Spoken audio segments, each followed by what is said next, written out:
2 Samuel, capítulo 19. Jonatas aplaca o ciúme que seu pai tem de Davi. E falou Saul a Jonatas seu filho e a todos os seus servos, para que matassem Davi. Porém Jonatas, filho de Saul, estava muito afeiçoado a Davi. E Jonatas o anunciou a Davi, dizendo: Meu pai Saul procura matar-te, pelo que agora guarda-te pela manhã e fica-te num lugar oculto e esconde-te. E sairei eu e estarei à mão de meu pai no campo em que estiveres. E eu falarei de ti a meu pai e verei o que houver, e tu anunciarei. Então Jonatas falou bem de Davi a Saul seu pai e disse-lhe: Não peque o rei contra seu servo Davi, porque ele não pecou contra ti, e porque os seus feitos te são muito bons.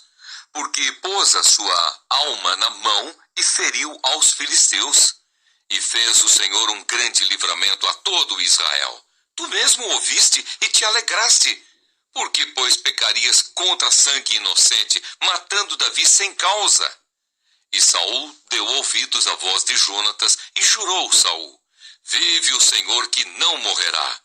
E Jonatas chamou a Davi e contou-lhe todas estas palavras. E Jonatas levou Davi a Saul e esteve perante ele como dantes. E tornou a haver guerra, e saiu Davi e pelejou contra os filisteus, e feriu-os de grande ferida, e fugiram diante dele.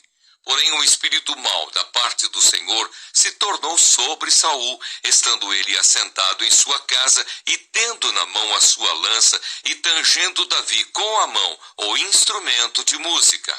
E procurava Saul encravar a Davi na parede, porém ele se desviou de diante de Saul, o qual feriu com a lança a parede.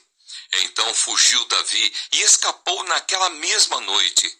Porém Saul mandou mensageiros à casa de Davi, que o guardassem e o matassem pela manhã, do que Mical, sua mulher, avisou a Davi, dizendo: Se não salvares a tua vida esta noite, amanhã te matarão.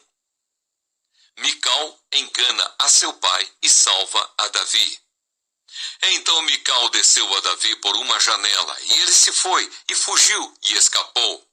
E Mical tomou uma estátua e a deitou na cama, e pôs-lhe à cabeceira uma pele de cabra, e a cobriu com uma coberta.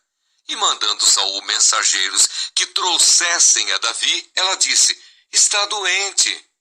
Então Saul mandou mensageiros que vissem Davi, dizendo: Trazei-mo mesmo na cama, para que o mate. Vindo, pois, os mensageiros, eis que estava a estátua na cama e a pele de cabra à sua cabeceira. Então disse Saul a Mical: Por que assim me enganaste e deixaste ir e escapar o meu inimigo?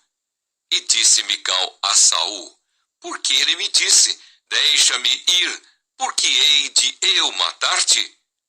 Assim Davi fugiu e escapou, e veio a Samuel a Ramá, e lhe participou tudo quanto Saul lhe fizera. E foram ele e Samuel, e ficaram em Naiote.